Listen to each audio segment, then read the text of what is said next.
Hello friends, আমি সোনালি welcome করছি আজকের ভিডিওতে। আশা করি আপনারা সবাই ভীষণ ভালো আছেন, সুস্থ আছেন এবং মস্ত আছেন। আজকে কথা বলবো অ্যাফার্মেশন নিয়ে। অ্যাফার্মেশন মানে কি? অ্যাফার্মেশন মানে হচ্ছে যখন আপনি আপনার জীবনে যা চাইছেন সেটাকে সেন্টেন্স হিসাবে তৈরি করে সেটাকে বারবার রিপিট করা, তাকেই বলা হয় অ্যাফার্মেশন। অ্যাফার্মেশন এমন একটা টুলস, ল অফ অ্যাট্রাকশনে অ্যাফার্মেশনকে বলা হয় একটা ইম্পর্টেন্ট টুলস, কারণ এই অ্যাফার্মেশন দিয়ে কিন্তু আপনি আপনার লাইফকে চেঞ্জ করতে পারেন। দেখুন, যদি ভালো বললে এবং সেটাকে প্র্যাকটিস করলে যদি আপনার লাইফ চেঞ্জ হয়, যদি যেটা আপনি চাইছেন সেটাকে সেন্টেন্স হিসাবে রেডি করে সেটাকে লিখলে প্রতিদিন যদি আপনার লাইফ চেঞ্জ হয়, তাহলে না করার কি আছে? আর ভালো ভাবুন বা খারাপ ভাবুন, দেখুন সময় তো একই লাগছে, তাই না? কিন্তু যদি ভালো ভেবে জীবনটা চেঞ্জ করা যায়, তাহলে না করার কি আছে? তাই অ্যাফার্মেশন যদি আপনি এভরিডে প্র্যাকটিস করেন, তাহলে কিন্তু আপনি আপনার লাইফকে চেঞ্জ করতে পারবেন। দেখুন, এর আগেও আমি অঞ্জনা ম্যামের কথা বলেছি। অঞ্জনা ম্যাম সবসময় বলে যে করনে মে ক্যা হার্জ হ্যায়। যদি কোনো একটা কাজ যেটা করে অলরেডি প্রুভেন, এই অ্যাফার্মেশন নিয়ে বারবার কথা হয়তো আপনারাও শুনেছেন, এবং যে কোনো সাকসেসফুল মানুষ, আপনি যে কোনো ফিল্ডের যে কোনো সাকসেসফুল মানুষকে দেখবেন, তারা কিন্তু এই অ্যাফার্মেশনকে কাজে লাগিয়েই তাদের লাইফ চেঞ্জ করেছে। তাই অ্যাফার্মেশন কিন্তু অলরেডি পাওয়ারফুল এবং সেটা কিন্তু অলরেডি প্রুভেন। এবার আপনি ভাবুন যে আপনি যখন কোনো একটা সেন্টেন্স আপনি ক্রিয়েট করলেন, যেটা আপনি চান, সেটা যে কোনো জায়গায় হতে পারে, সেটা মানি সংক্রান্ত হতে পারে, সেটা রিলেশন সংক্রান্ত হতে পারে, সেটা জব সংক্রান্ত হতে পারে, সেটা বিজনেস সংক্রান্ত, হেলথ, ওয়েলথ, যেটা নিয়ে বা সবকটা নিয়েই ধরুন আপনি 4-5টা সেন্টেন্স ক্রিয়েট করলেন, এবং সেটা যখন আপনি এভরিডে বারবার বলছেন, কি হয়, বারবার বললে একটা থট ক্রিয়েট হয়। যখন এই থটটা ক্রিয়েট হয়, তখন কি হয়, আপনি নিজেই ভাবুন, যখন আপনার মধ্যে একটা থটস ক্রিয়েট হচ্ছে, তখন কি হয়, তার মধ্যে একটা ইমোশন আসে, এবং যখন এই ইমোশন আসে, তখন অলরেডি তার সাথে একটা ভাইব্রেশনও জুড়ে যায়, এবং যখন এই ভাইব্রেশন, ইমোশন এবং ভাবনা একসাথে কাজ করে, তখন কি হয়, একটা এনার্জি ক্রিয়েট হয়, এবং এনার্জি তখন কি করে, ফ্রিকোয়েন্সি হিসাবে অথবা তরঙ্গ হিসাবে ইউনিভার্সের কাছে যায়, এবং ইউনিভার্সের কাছে সেটাই রিফ্লেক্ট করে রিয়েলিটি হিসাবে। এটাকেই বলা হয় অ্যাফার্মেশনকে বারবার বলা। দেখুন, আপনি যদি ভালো বলেন এবং ভালো বললে যদি আপনার ভালো হয়, আপনি যদি ভালো কিছু লেখেন এবং সেটা করলে যদি আপনার ভালো হয়, তাহলে না করার কি আছে, তাই না? সব কিছুই কিন্তু এনার্জির খেল ফ্রেন্ডস। আপনি পুরো লাইফে আপনি সব কিছুর মধ্যেই কিন্তু আপনি এনার্জি দেখতে পাবেন, এবং আমাদের চারপাশে কিন্তু শুধু এনার্জিরই খেল। আপনি এই এনার্জিকে যত ভালোভাবে কাজে লাগাতে পারবেন, ততই কিন্তু আপনি আপনার লাইফকে চেঞ্জ করতে পারবেন, কারণ আপনার লাইফ কিন্তু আপনিই চেঞ্জ করতে পারেন। তাই আমি সবসময় বলি যে আপনার মাইন্ড যত পাওয়ারফুল হবে, আপনি কিন্তু এই টুলস এবং এই টেকনিকগুলো তত ভালোভাবে অ্যাপ্লাই করতে পারবেন। এবং তাহলে আমার মাইন্ড আমি কিভাবে পাওয়ারফুল করব? মাইন্ড পাওয়ারফুল করার সবথেকে ভালো উপায় হচ্ছে হাই ফ্রিকোয়েন্সিতে থাকা। আপনি যখন হাই ফ্রিকোয়েন্সিতে থাকবেন, আপনি অলরেডি দেখবেন আপনার মাইন্ডে কিন্তু একটা পাওয়ার ক্রিয়েট করছে, পাওয়ার তৈরি হচ্ছে। এবং এই যে হাই ফ্রিকোয়েন্সিতে থাকার কথা আমি বলছি, এই হাই ফ্রিকোয়েন্সিতে থাকার সব থেকে সোজা এবং সহজ উপায় কি বলুন তো? ব্লেসিং দেওয়া। আপনি দেখবেন, আপনি যখন কাউকে ব্লেসিং করবেন, অথবা আপনার কাছে যদি এই ব্লেসিংস এই ওয়ার্ডটা যদি আপনি সবসময় ব্যবহার করেন, আপনি দেখবেন আপনার লাইফে মিরাক্কেল ঘটছে। আপনার লাইফটা হঠাৎ করে ভীষণ ভালো চেঞ্জেস এসে যাবে, এবং আপনি নিজেই বুঝতে পারবেন না যে আমি কী এমন করলাম যে আমার লাইফটা এত ভালো চেঞ্জেস এসে যাচ্ছে। অর্থাৎ সবাইকে একটু ব্লেস করতে শিখুন, তাই না? আপনি যখনই ব্লেস করবেন, দেখবেন আপনার মধ্যে একটা পজিটিভিটি আসবে, এবং যখনই পজিটিভিটি আসবে, তখনই কিন্তু আপনার ফ্রিকোয়েন্সি হাই হবে, আপনার এনার্জি হাই হবে।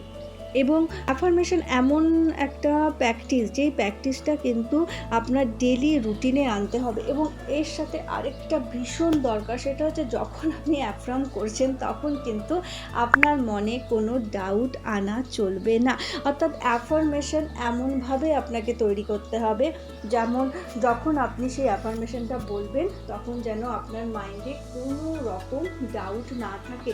আপনি যেটাকে ভেতর থেকে বিশ্বাস করতে পারবেন, থাকবেন আপনি কিন্তু সেরকম সেন্টেন্সকেই আপনি অ্যাফার্মেশন হিসাবে রেডি করুন। এবং অ্যাফার্মেশন রেডি করার সবথেকে যেটা গুরুত্বপূর্ণ বিষয় সেটা হচ্ছে অ্যাফার্মেশন কিন্তু অবশ্যই প্রেজেন্ট টেন্সে হতে হবে, অর্থাৎ অলরেডি আপনি পেয়েছেন বা পাচ্ছেন এরকমভাবে আপনাকে করতে হবে। যেমন আপনি হয়তো বললেন যে আই অ্যাম সো বিউটিফুল, অর্থাৎ এইভাবে আপনাকে, বা আই অ্যাম সো পাওয়ারফুল, বা আই অ্যাম অলওয়েজ পজিটিভ, এরকমভাবে যেটা আপনি চাইছেন সেটাকে একটা সেন্টেন্স হিসাবে কিন্তু আপনাকে অ্যাফার্ম করতে হবে। দেখুন, যখন আপনি পজিটিভ অ্যাফার্মেশন আপনি তৈরি করবেন, সেই পজিটিভ অ্যাফার্মেশন কী করবে, আমাদের মধ্যে কিন্তু একটা সেলফ ইমেজকেও হাই করবে, তাই না? যখনই আমাদের মধ্যে একটা সেলফ ইমেজ হাই হবে, অটোমেটিক আমাদের মধ্যে নিজের ওপর একটা ফেথ ক্রিয়েট হবে।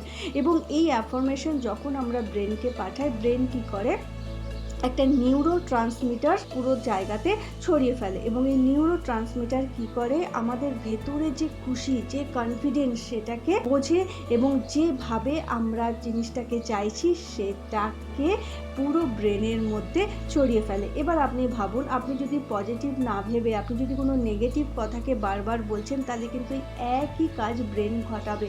অর্থাৎ সো কেয়ারফুল, আপনি যখনই কোনো কিছু ভাবছেন অথবা অ্যাফার্মেশন হিসাবে রেডি করছেন, আপনাকে কিন্তু মাথায় রাখতে হবে যে আমি এই অ্যাফার্মেশনের মাধ্যমে কিন্তু আমি আমার সেলফ ইমেজও রেডি করছি। এবং আপনি জানেন যে আমাদের যে ব্রেন আছে, এবং এই ব্রেন কি করে, আমরা যা বারবার বলছি সেটার মধ্যে একটা ব্রেনের যে নিউরনস আছে সেই নিউরনসের মধ্যে একটা কানেকশন তৈরি করে। এবং এই কানেকশন কী করে তৈরি হয়? এই কানেকশন তখনই তৈরি হয় যখন আমরা কোনো একটা ওয়ার্ড বারবার প্র্যাকটিস করি বা রিপিটেড বলতে থাকি। এবং তার সাথে আরেকটা, যখন আমরা কোনো কথা বারবার বলছি বা রিপিট করছি, এটার সাথে আরেকটা ভীষণ ইম্পর্টেন্ট, সেটা হচ্ছে যেন এর সাথে একটা স্ট্রং ইমোশন থাকে। যখন আপনার কাছে, আপনি যখন এই রিপিটেড একটা সেন্টেন্স প্র্যাকটিস করছেন এবং তার সাথে যখন আপনি একটা স্ট্রং ইমোশন জুড়ে দিচ্ছেন, তখন কিন্তু ব্রেন একটা সিগন্যাল পাঠাচ্ছে যে এতবার বলছে এবং রিপিটেড বলছে, এবং তার সাথে যখন এরকমভাবে একটা ইমোশন জড়িয়ে আছে, তার মানে এটাকে জলদি রেকর্ড করা উচিত এবং সেই অনুযায়ী কাজ করা শুরু করে দেওয়া উচিত। অ্যাফার্মেশনের হচ্ছে এমন একটা টুলস যেটা ব্রেনের মধ্যে একটা নিউ ইনফরমেশন রেকর্ড করে।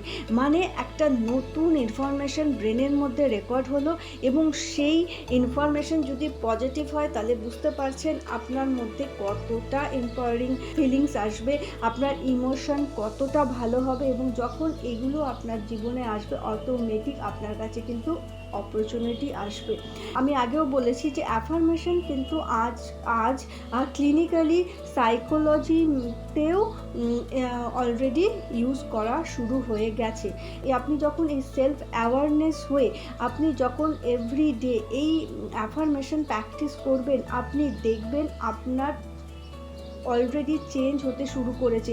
এবং এই চেঞ্জেসটা শুরু হয়ে যায়, বলা হয় যে এই অ্যাফার্মেশন ইউজ করলে বারবার আপনি যদি রোজ এই অ্যাফার্মেশনকে আপনার ডেলি রুটিনে ফেলে দেন, তাহলে এই অ্যাফার্মেশনের যে করার ফলে যে রেজাল্টটা, সেই রেজাল্টটা কিন্তু বলা হচ্ছে যে 50 ডে থেকে 6 মান্থের মধ্যে কিন্তু এর রেজাল্ট দেখা যায়। তাই ডেলি রুটিনে আপনি আপনার অ্যাফার্মেশনকে ফেলুন। আপনি যখন আপনার ডেলি রুটিনে আপনার অ্যাফার্মেশনকে ফেলবেন, আপনার সাবকনসিয়াস মাইন্ডে কনসিয়াস মাইন্ড থেকে একটা গোল পৌঁছাবে এবং সাবকনসিয়াস মাইন্ড কিন্তু সেই অনুযায়ী কাজ করা শুরু করে দেবে। তবে আরেকটা লাস্ট কথা বলবো আজকে, সেটা হচ্ছে যে অ্যাফার্মেশন কিন্তু প্রেশার দিয়ে হয় না। অ্যাফার্মেশন তৈরি করতে হলে সেটা কিন্তু আপনার ভেতর থেকে আসতে হবে, আপনাকে ফিল করতে হবে এবং আপনাকেই এগিয়ে এসে আপনার লাইফের অ্যাফার্মেশন রেডি করতে হবে। কারণ জোর করে বা চাপিয়ে দিয়ে কিন্তু অ্যাফার্মেশন আপনাকে যদি করানো হয়, সেটার রেজাল্ট কিন্তু কোনো দিনও আসবে না। তাই ফ্রেন্ডস, আপনার লাইফের অ্যাফার্মেশন আপনি নিজে তৈরি করুন। আপনি কি চান সেটা লিখুন। আপনি লিখতে পারেন I am confident, I am powerful, I am unstoppable, I am unbreakable. এরকম অ্যাফার্মেশন আপনার যেটা মনে হয় আপনি আপনার জন্য চুজ করুন এবং সেটাকে প্রত্যেক দিন প্র্যাকটিস করুন আপনার লাইফে। এই অ্যাফার্মেশনই বদলে দেবে আপনার লাইফ। তো আশা করি ভিডিওটা আপনাদের পছন্দ হবে, এবং যদি কিছু জানতে চান অবশ্যই কমেন্ট সেকশনে জানাবেন। সবাই খুব ভালো থাকুন এবং সবাই খুব হাসি খুশি থাকুন। Thank you.